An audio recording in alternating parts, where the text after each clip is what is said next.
go make money.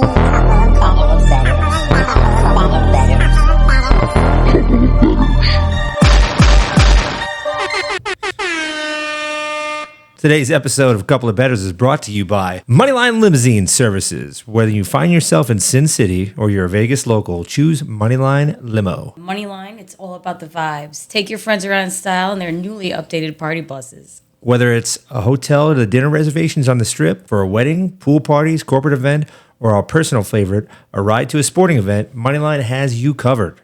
Visit their user-friendly site at www.moneylinelimo.com to book your sick ride today. Mention Couple of Bettors podcast, receive 25% off of any ride that's 3 hours or more. All right, let's move on to today's episode. What's up, everybody? Welcome back. Episode 33, Couple of Bettors coming at you. Coming off a decent week. Won both of our locks of the week. That was a good thing, right? That was very helpful. Mine was an easy lock to win. How about them Cowboys? Absolutely. Mine was easy, too. We get into it, but we both won by, 2 touchdowns apiece on the under-over for me, for the Eagles Commanders. Oh, yeah.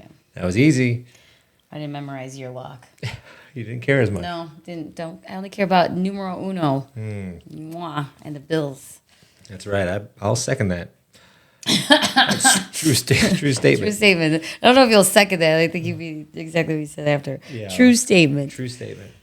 All right, starting off, as we always do it, you got Vegas. This is a good one, people. We told you that Halloween was coming, and there would be some shenanigans and some people getting arrested and maybe some Vegas-y type stuff.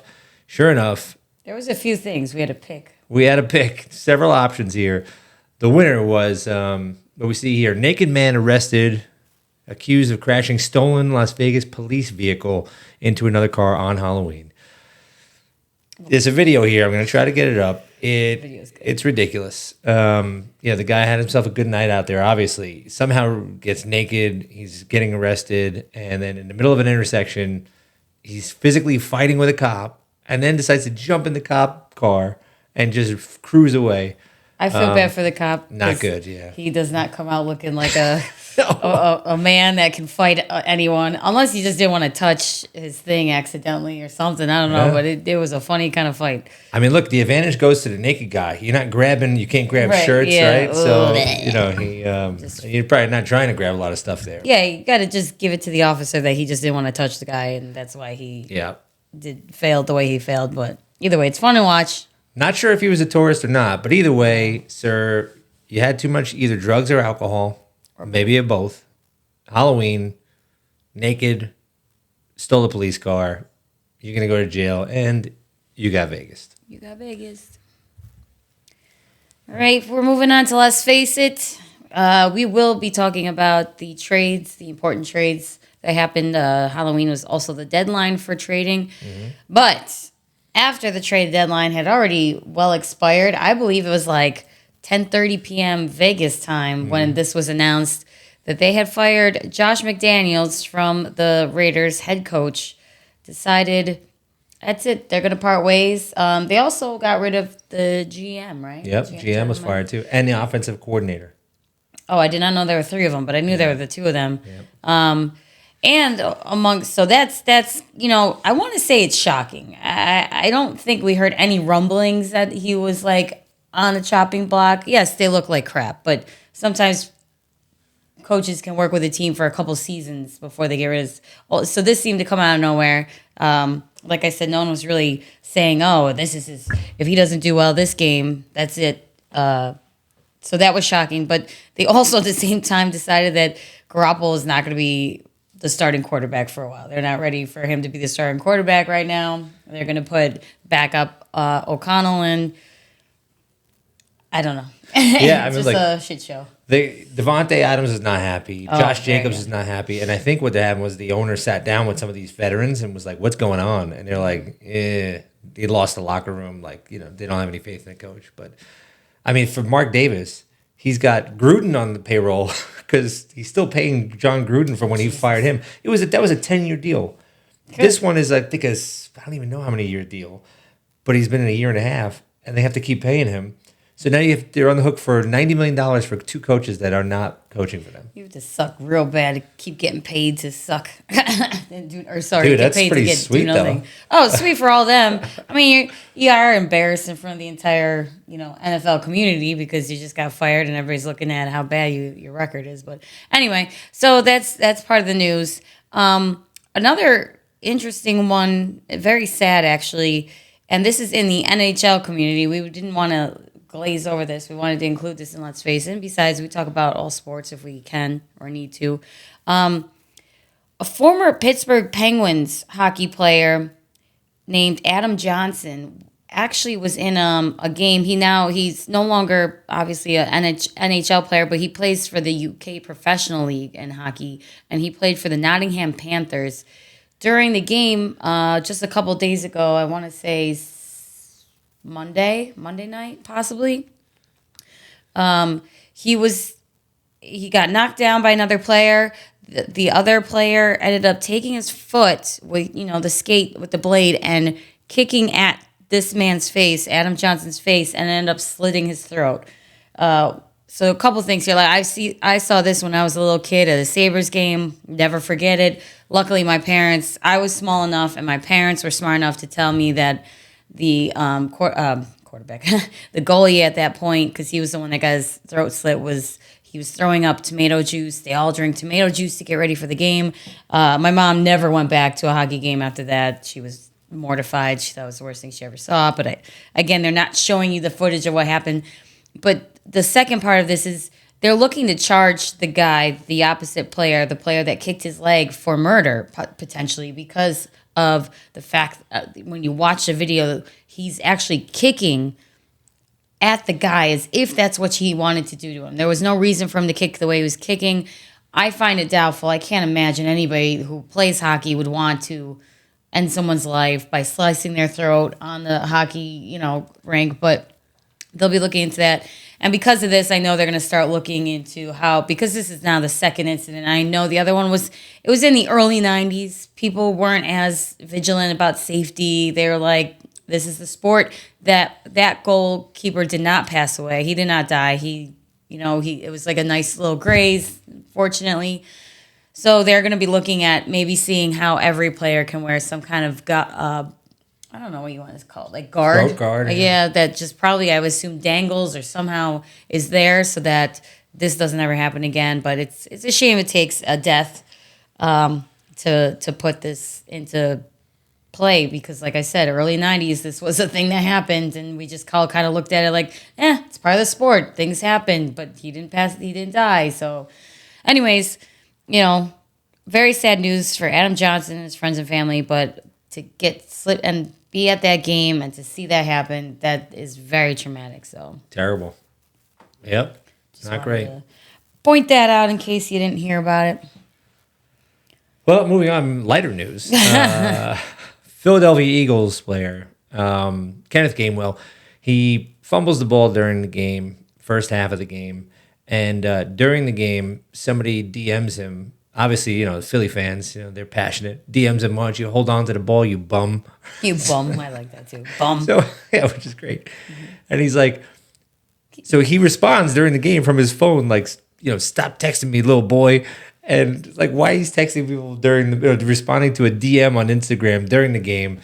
Nick Sirianni comes out and is just like, yeah, it was a mistake. You shouldn't have been responding to I thought they messages. kept their phones in like lockers or something. Because where you just leave it? You just leave them all on the bench and like pulling them out. I didn't know anybody had phones when they were out in the field. Well, there was a thing with Shedeur Sanders, his Deion's son, like 2 weeks ago or something, where he was like, I think he tweeted or something out like promotional stuff, like his merch or something during the halftime of the game. Yeah, people are like, should you be able to do that? The halftime is fine if you're in the locker room. Yeah, but then all the players are going to be thinking about doing stuff like that. Like the attention's on you because you're in the middle of the game and you're sending stuff out. They got to, It's all silly. It's really dumb, but I can't believe to have it on the field is a whole nother level. That's my point. Right. Unless you got your significant other in labor. Yeah. Then maybe we don't need the phone. Mm-hmm. All right. Last up, just a shout out to Will Levis. Will Levis, people don't know, he was drafted this year as a rookie, ended up falling. He said, I'm not going to go to the draft unless I'm going to be in the first round. I don't want to be embarrassed there because they're going to keep panning to my face. Okay, so then, his agent's like, no, you're going in the first round. And sure enough, they kept panning to his face, and then he just kept falling, and he didn't go. So he ended up getting drafted in the second round. So, I'm sure it put a little chip on his shoulder. So anyway, he finally gets a chance to get some real action.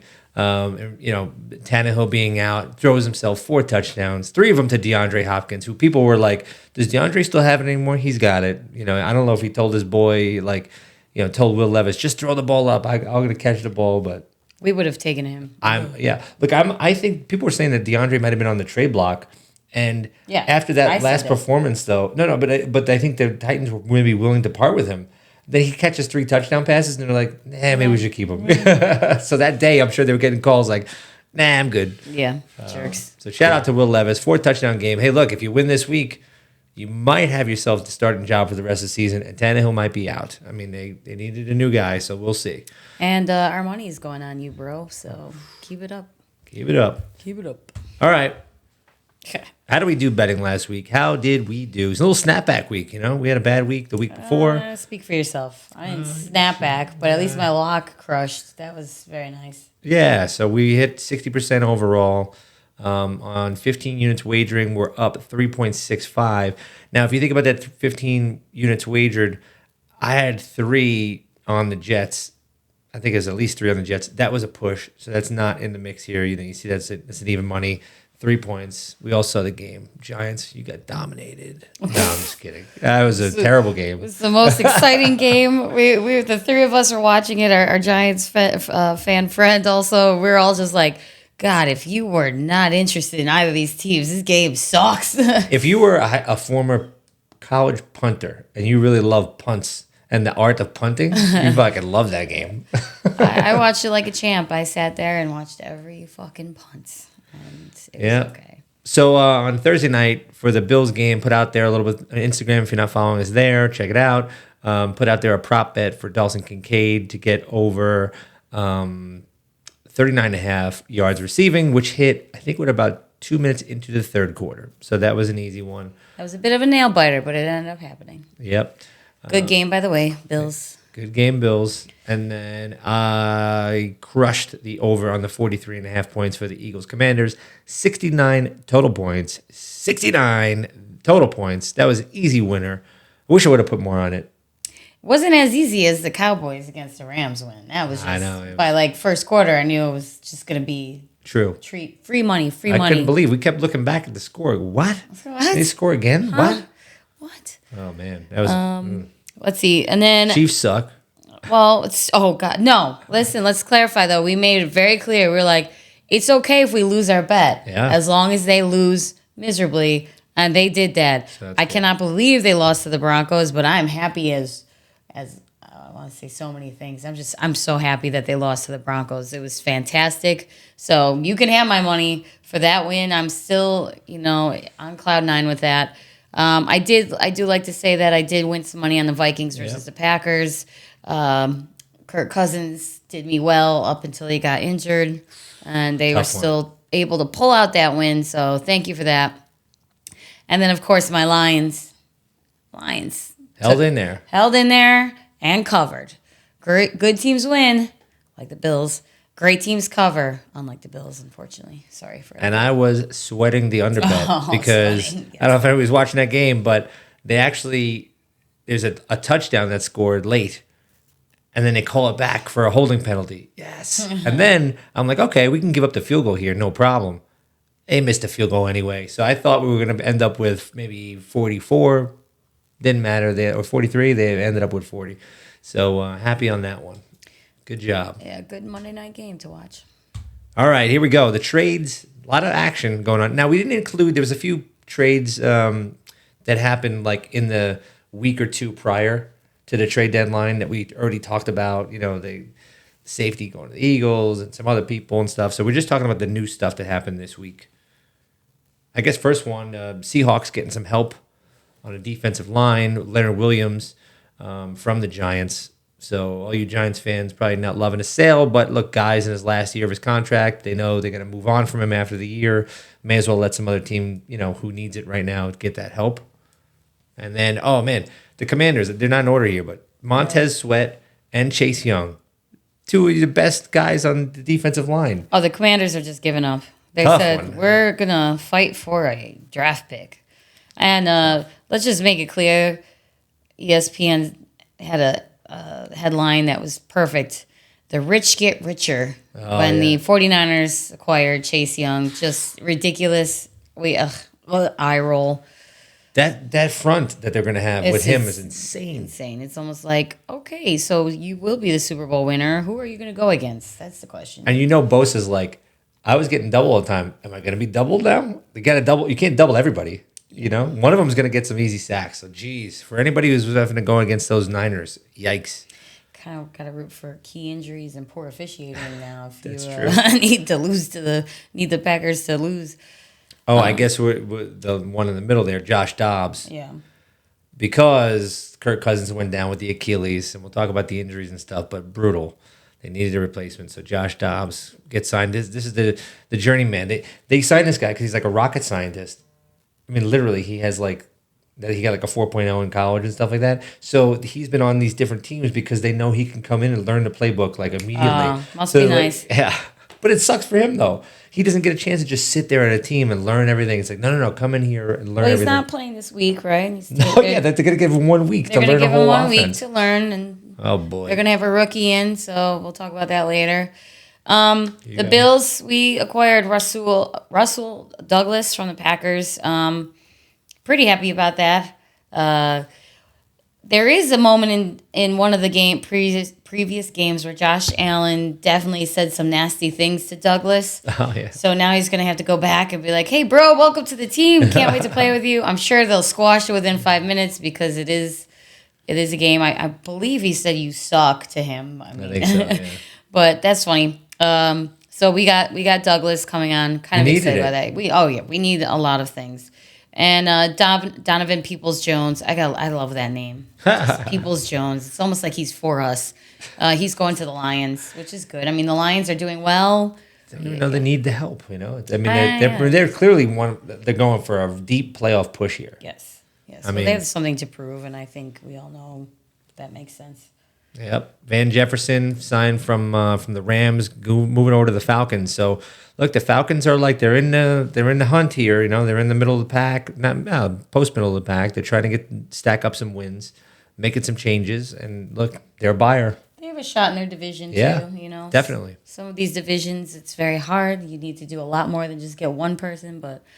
And then these two we just wanted to add because they were important to our teams, but they happened prior to the deadline. Probably like days before. Mm-hmm.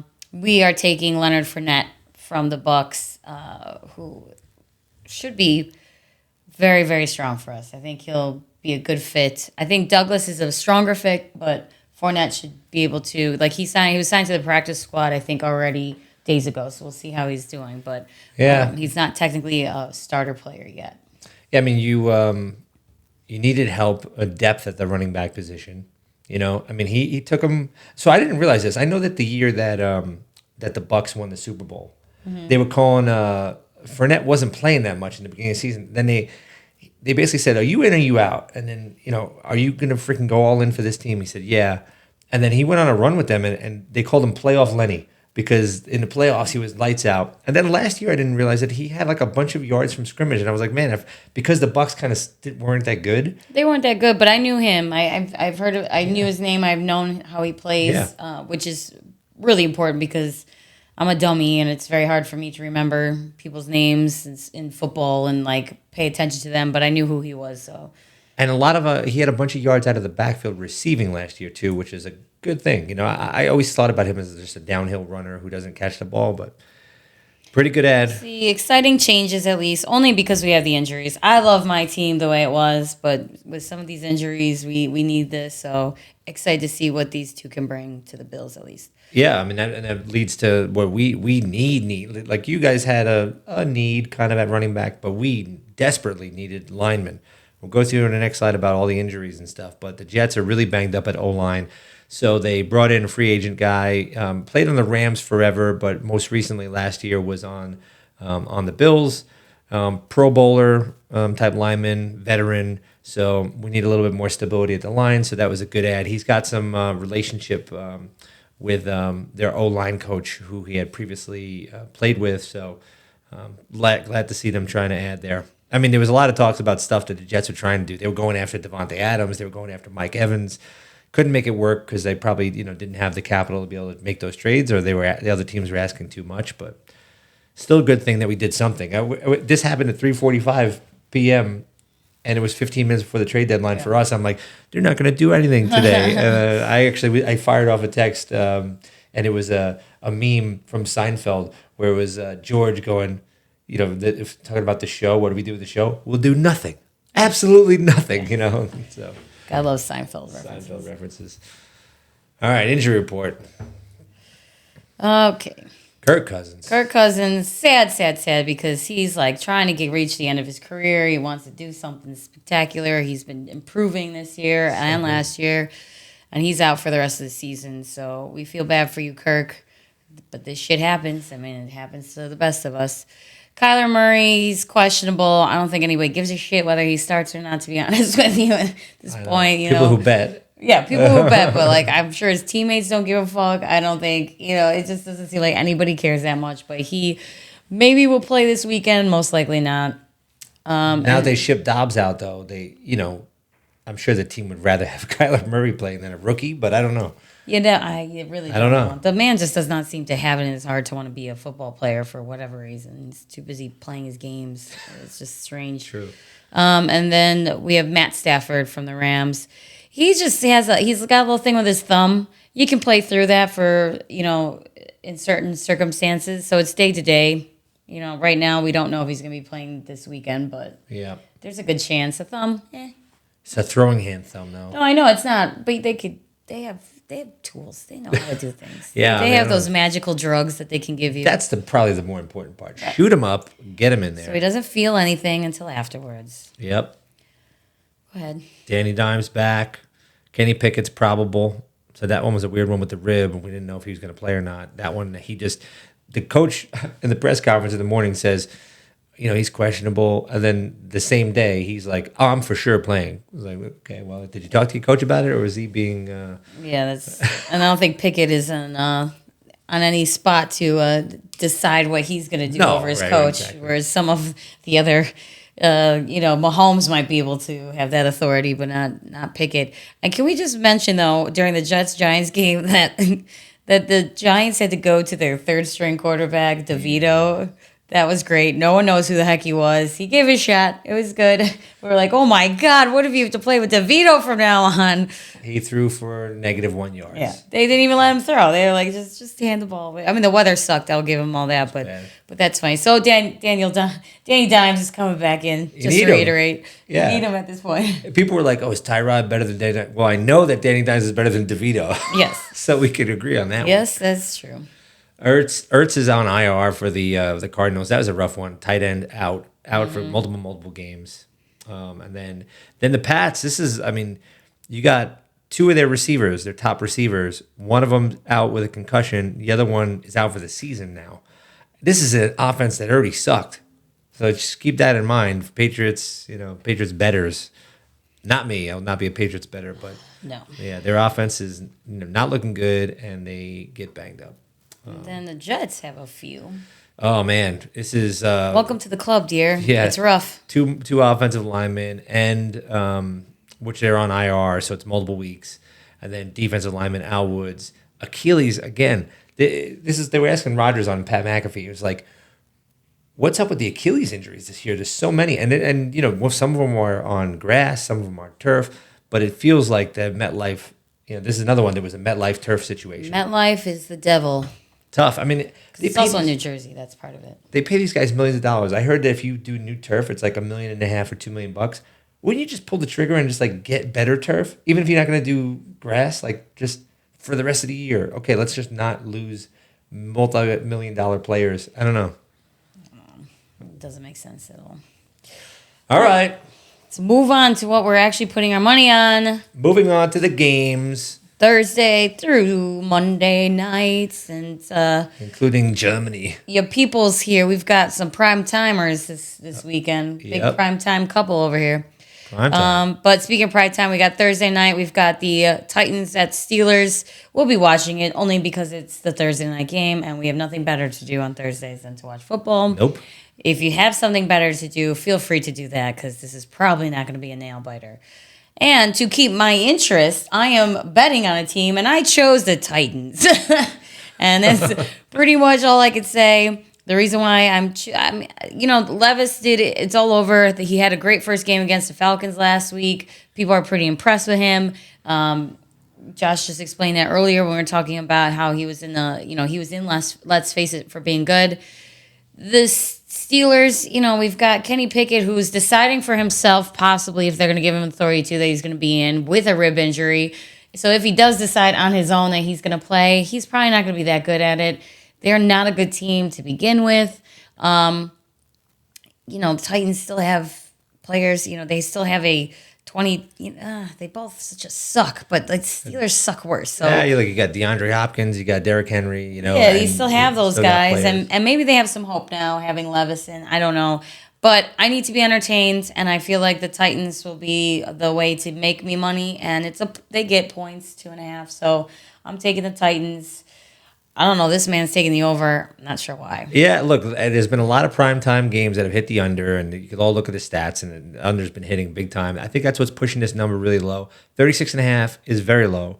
I'm betting this is somewhat of a bet that's similar to hers in the sense that, like, the young Bucks going to come out there and score some points. And I think that the Steelers are going to score some points too. The Steelers have gotten, they're 4-3, but their defense is not that good. I mean, they're if you look solely by yards, not like takeaways and not by the red zone and all that stuff, just solely yards per game, they're 30th in the league. So I think that the Titans are going to be able to put up some points. I think they'll both put up some points, and to me, hopefully, I'm betting on a good game here with the over. You're actually making me, not because of your stats, because, whatever, but you are right, making me think that I might want to put money on the over as well, because somebody sent out like a post that was just like, life's too short to bet the over, because none of these primetime games are hitting the over, or a lot of the games are not hitting the over, and now I'm trying to think that maybe it is due, whether it's from these two teams or not, but... The Monday Night Football was under. Yeah, it's a lot of fun. And this is a low one. But, so we'll see what happens. But let's hope for a good game. Ooh, this is the Frankfurt games. Yeah, well. Germany. Can you believe they're giving him a good game like this? Yeah, well, they have to give him some kind of a good, like, something decent. Listen, the Chiefs, you're just annoying as hell, to be honest. If you're not a Chiefs fan, you're just annoying.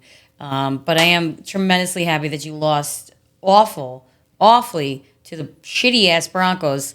But I need you to beat the Dolphins. You got to beat the Dolphins. They are on their little high horse. We need to keep proving that the Dolphins cannot beat any good teams. They lost to me. They lost to the Eagles. Yeah. Yes, just to clarify, because I always say wrong things, and I just want to make sure. Eagles, 31-17. And everybody else is just like crappy teams. Well, not to put anybody else's team down, but they're not, Super Bowl contending teams.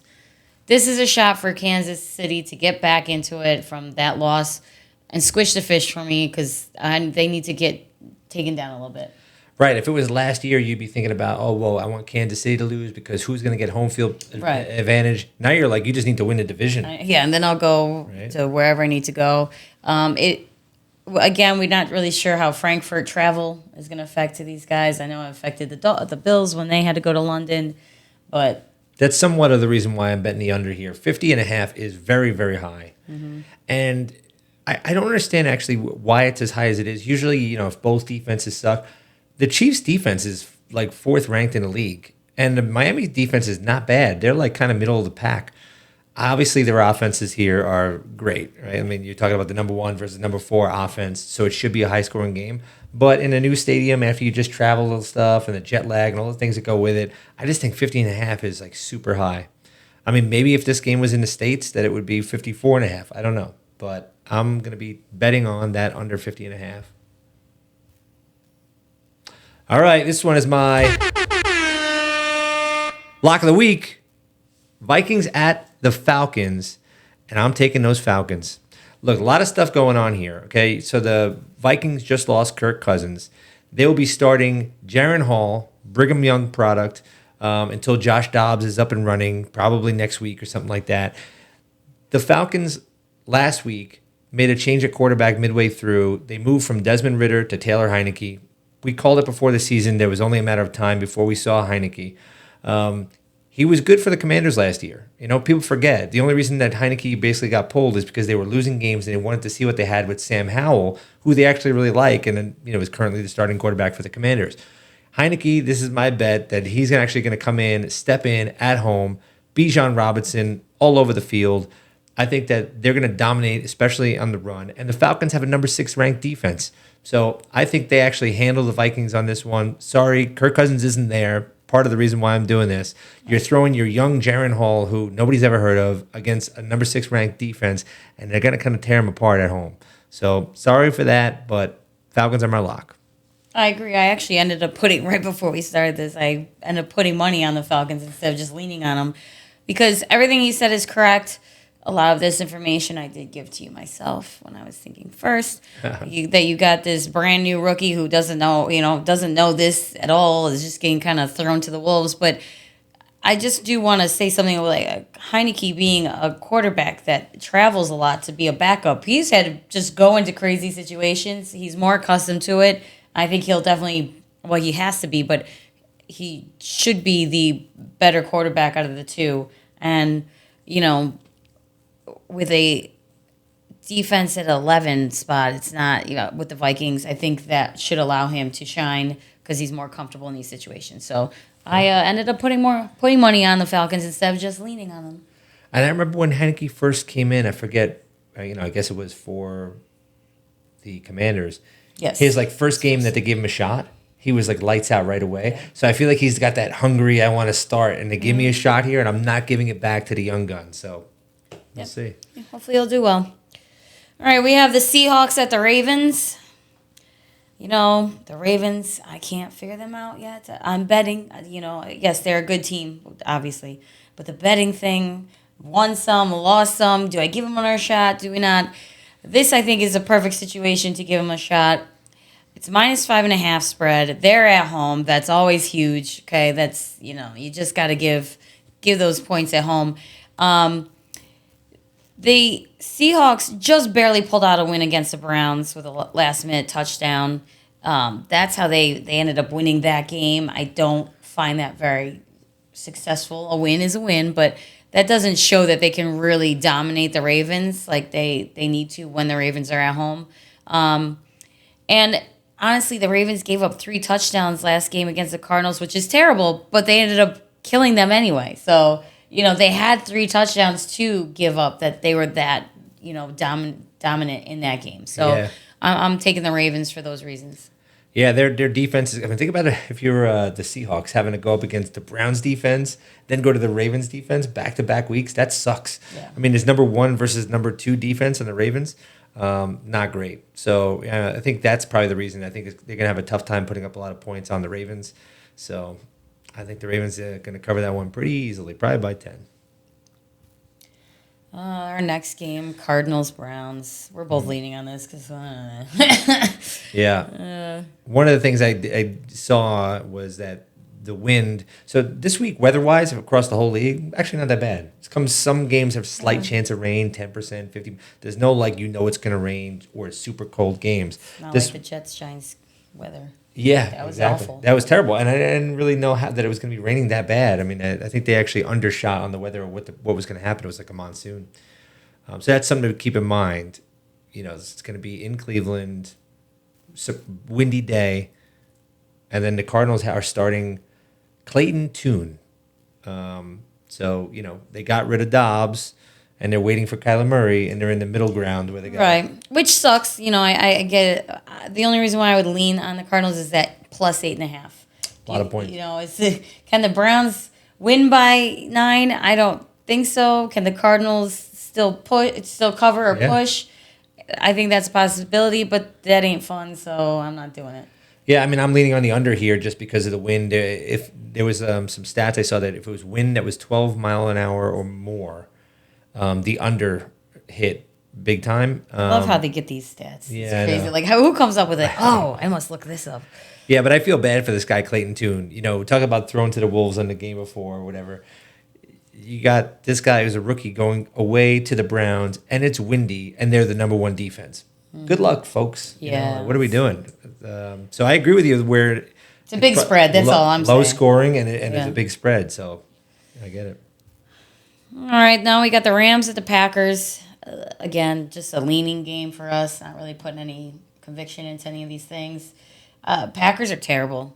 They're terrible. The Rams are not good either. Yeah, they both suck. They both suck.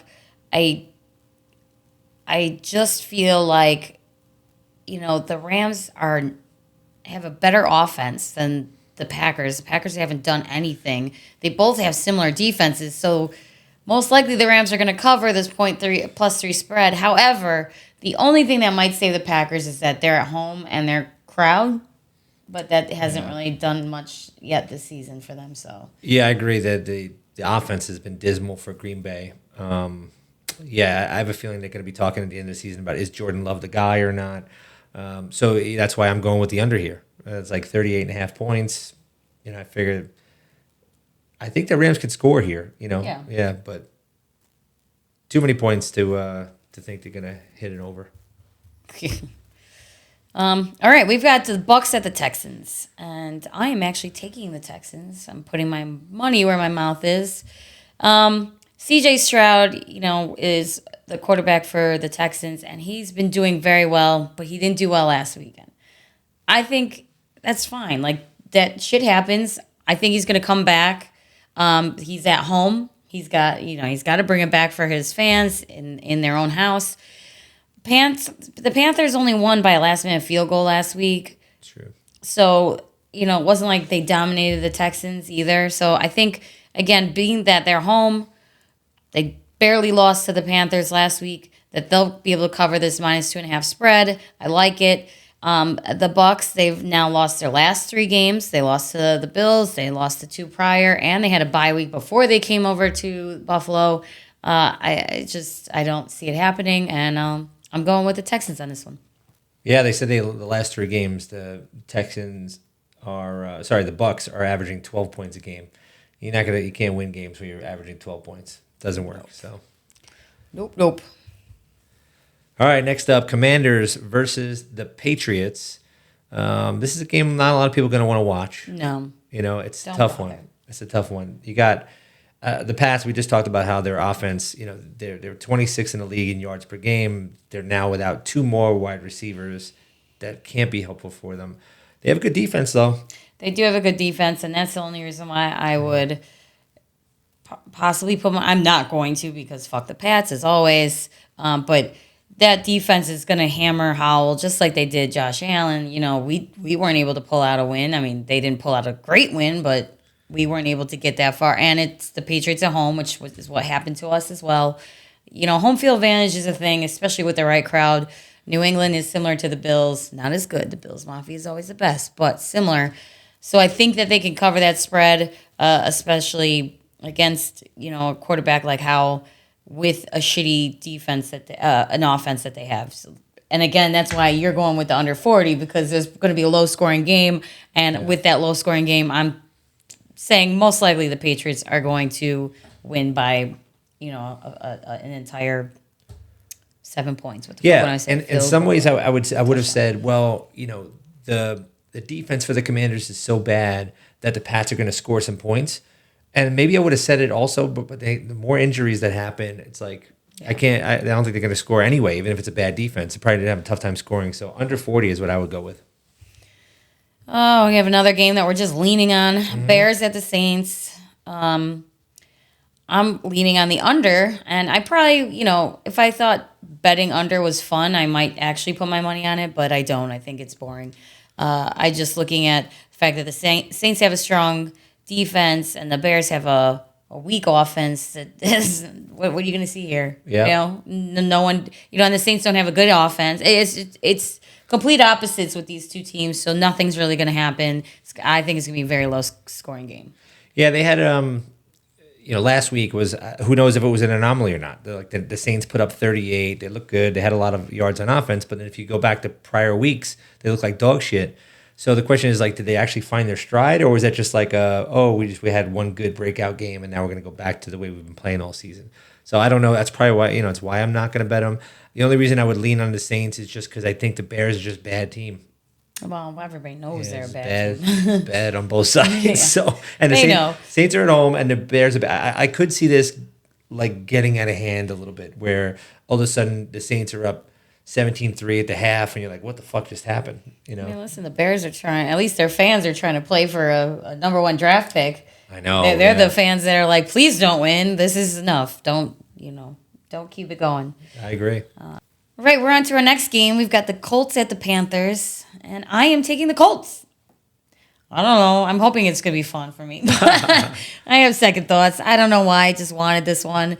I tend to go with the Colts a lot too, which is silly, and they're like 50-50 with me. But they do, they have a strong enough offense where they are scoring points on other teams.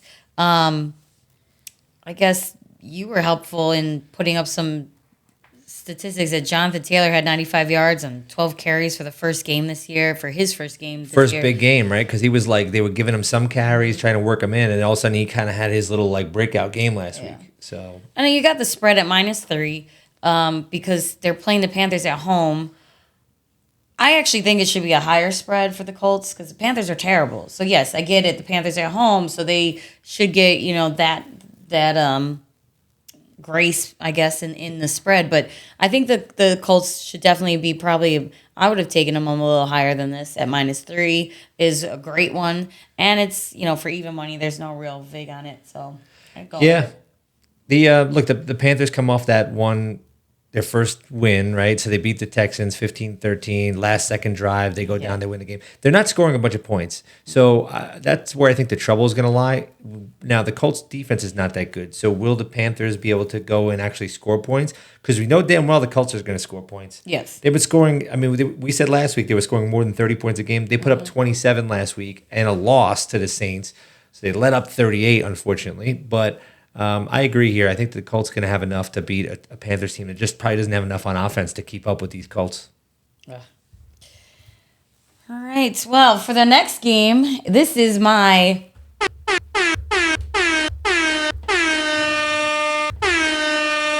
lock of the week. It's shocking, I know. Very strange, but I just highly excited to bet a money line bet for even money. Giants at the Raiders. We will be at that game.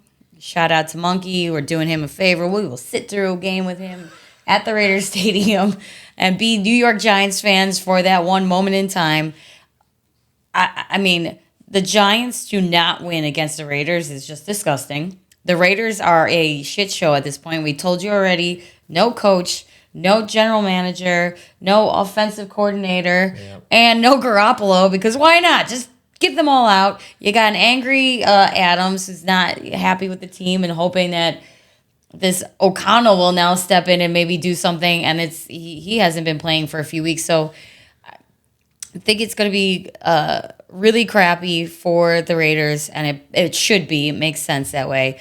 So why not make some easy money line, even money, baby. And that's why it's my lock of the week. Danny Dimes is back. Yes. So I'm sorry, I forgot about Danny Dimes. Danny Dimes is back. No, that's really not that. But yeah, you're right. It's a shambles. So I don't see how the Giants should. If the Giants lose this game, I don't know. If they lose it, I would actually start believing that they're just purely trying to tank and doing everything possible to tank on purpose. Because you should be able to go. I know it's across the country, but you should be able to get this win against an organization that's got a lot of problems right now. And who's calling the plays? And these problems are just happening days prior. It's not like, oh yeah, for the last couple of weeks they haven't. No, they just all got thrown at them yesterday, which is on a Tuesday. They're going to be playing on a Sunday. They're not going to get their shit together by then. But also, like, the Giants should have won against the old Raiders team with all those people involved. So I can't see why they can't win with all of them out and their whole team in shambles. And I feel bad for, the good players on there that, Crosby and Adams, like good players that are like, fuck, I'm just going to, I'm going to do all the work for nothing. It's going to suck. I feel like the owner, Mark Davis, like, I know he's pretty much saying the season's done because there's, as an owner, to fire their head coach who calls plays, the next logical guy that could call plays if you wanted to fire your coach is the offensive coordinator, and you fire that guy too. Yeah. I don't even know who's going to call plays.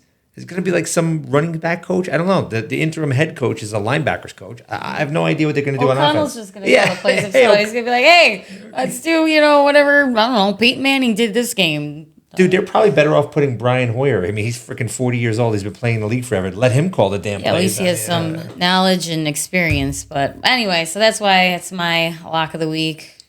We'll be a Giants fan for that one game only. Well, in the same division, Cowboys are going to the Eagles. And this is going to be a great game. It's one of those division games that matters a lot. I mean, obviously, Cowboys 5-2, going on the road to Philly 7-1. The Cowboys, they beat the Rams at home. They always play really well at home. I don't know about going to Philly here. Philly just by 3 alone. I'm taking that all day long. This was almost my lock. I like the Falcons more, but this is like my bonus lock. They just won a shootout against the Commanders, so fine. Why are you letting the Commanders hang with you and score 31? I don't know. But Philly's finding ways to win, and I'm betting here that Dak on the road, outdoors, on grass is just not going to be doing as well. So I'm going under, but I'm just leaning and I'm staying away from the Cowboys and Eagles because I have my issues with the Cowboys. Yes, they crushed it. They were my lock last week. But again, you don't know what Dak Prescott you're going to get. But with the Eagles, I'm not impressed. They lost to you guys, and like you said, last week's game was not impressive. No. They're getting some of these close wins to not great teams. It's possible that the Cowboys could come in very strong. But when you look at their rankings, you're just having two similarly good teams, two strong defenses. You've got a top offense, but you've got a lower ranking offense. I think it's going to be more of an under game. And I know 46 is kind of low, but I think they're both going to be playing their hearts out and just not a lot of scoring happening. Yeah, both top 10 defenses, so I get it. Mm-hmm. I'm staying away. All right, well, you could talk mostly about this one. But Buffalo Bills on Sunday Night Football, primetime versus the Bengals. We all know what happened the last time the Bills played the Bengals in primetime. Yikes.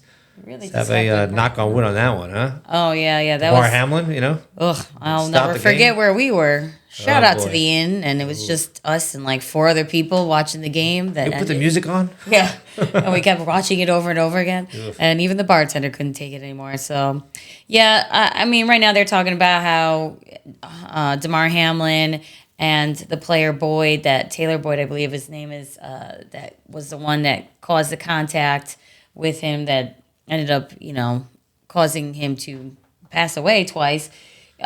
They've been in touch ever since. They're actually looking forward to seeing each other before the game. That's cool. I have to believe, though, for a person like Damar Hamlin, it brings up some kind of weird PTSD. But again, he doesn't always play. He may not even be in. He may be just out on the sidelines this game, so that's not part of an issue. The Bengals are not the Bengals that they were last year.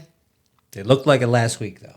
Right, last week. The rest of the season, we're wondering hey, Joe, you just got all your money and you disappeared. That's nice. All I can do is be very hopeful that the Bills will win at the Bengals. I believe that in my heart, but I don't know. I'm a ridiculous Bills fan, so that's that. And we've got our new trades.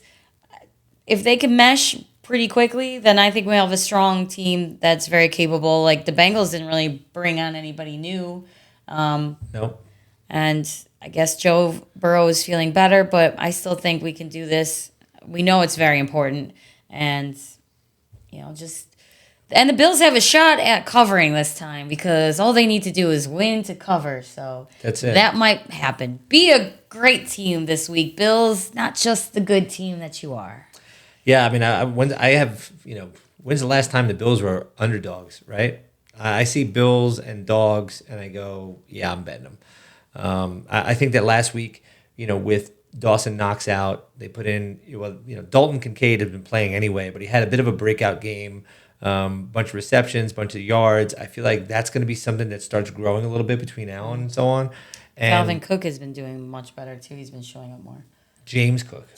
Oh my God. Yeah, my guy. Your guy. I'm sorry. We talk about your guy a lot about how he's not doing much, and I got him confused. Cook, James. The question is whether or not, the Bengals team that played the 49ers and did really well against them, are they going to show up again and be that same team? If so, it's going to be a good game. So I think either way, America's going to like having this game on Sunday night.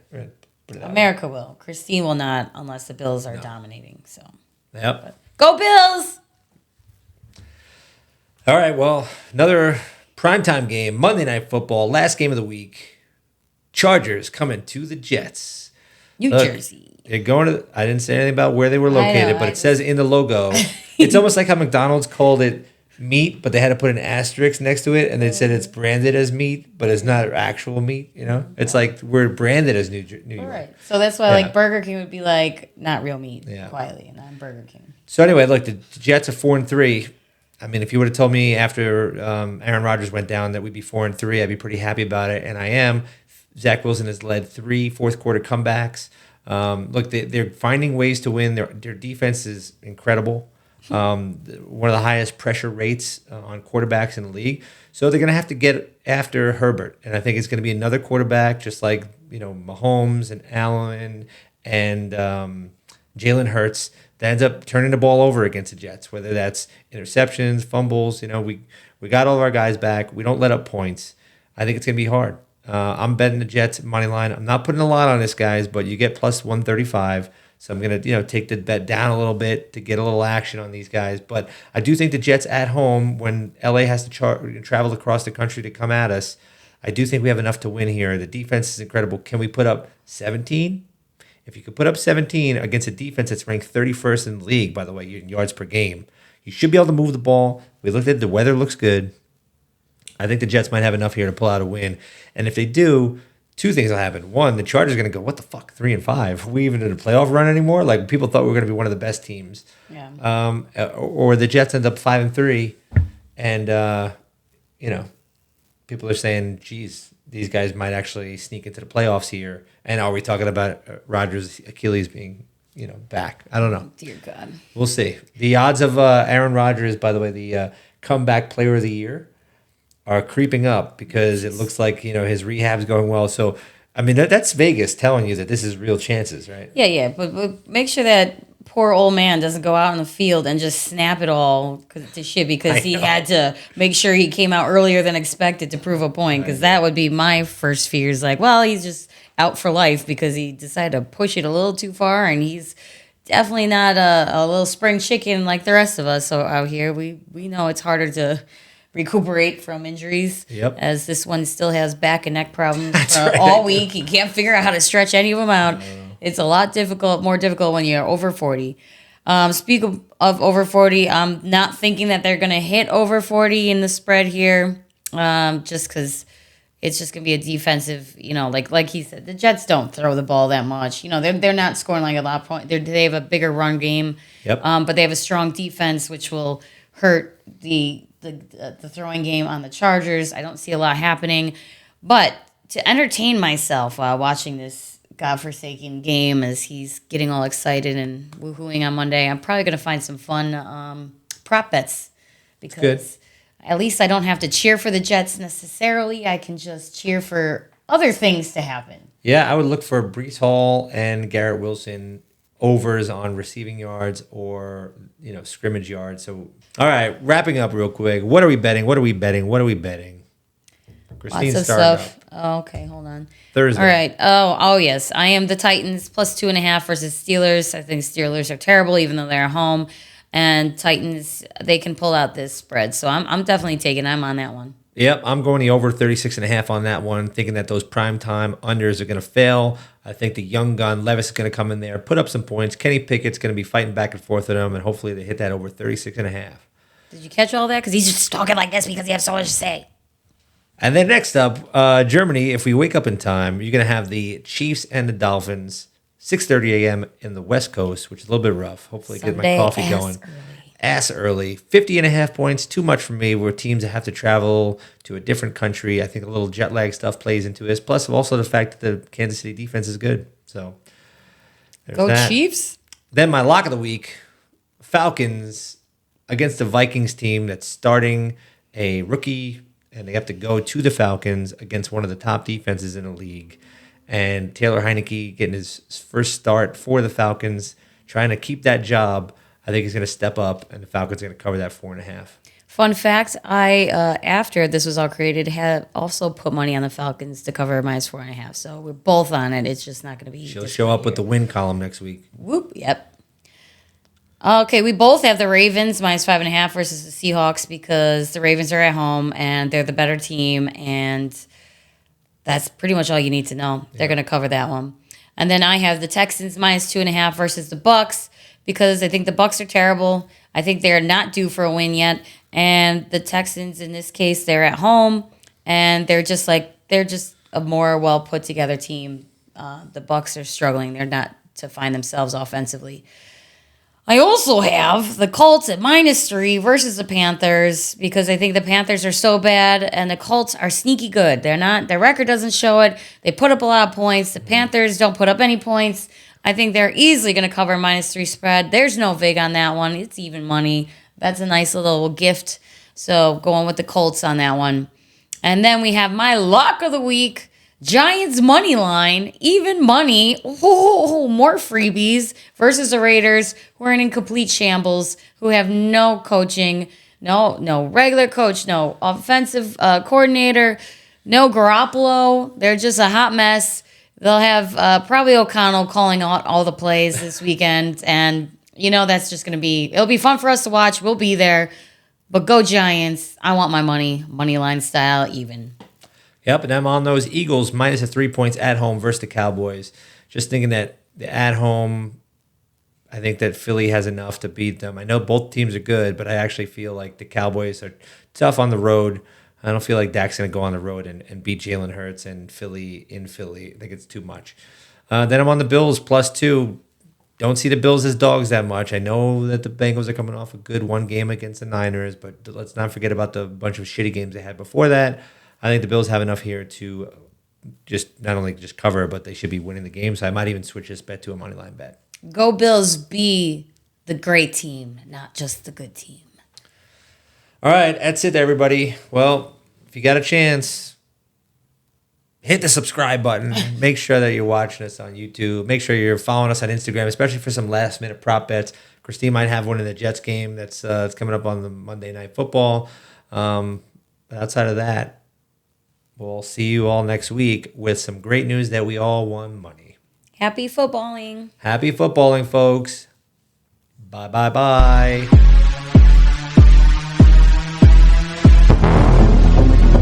Couple of bettors.